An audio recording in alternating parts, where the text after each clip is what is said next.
Hello everyone, hope you are well. This is one of my clients' ads account. He ran ads before hiring me.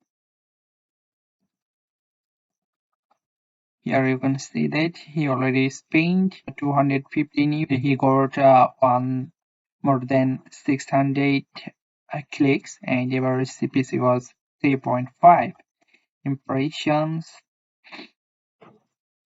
conversions. Okay, you can see here zero purchase or sales here. And he is running these ads. Here you can see that no clicks, no impressions, no CPC cost, nothing. Here I need to fix Google check. Call sales is missing here, and you can see that ad budget is only 1 a day, and I need to fix everything. This is a service-oriented business. This is his website, a service-oriented business, food care services.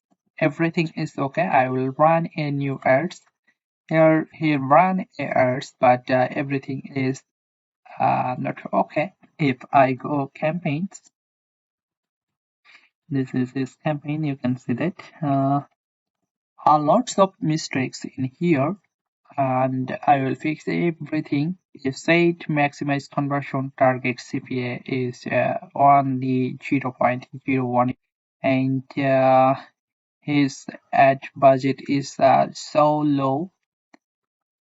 No problem. He hired me. I will fix everything here, and hopefully he will get lots of clients. I will show in another video the performance of this ad. If you need to audit or fix your ad, or you wanna to run new ads, you can contact with me. So goodbye today.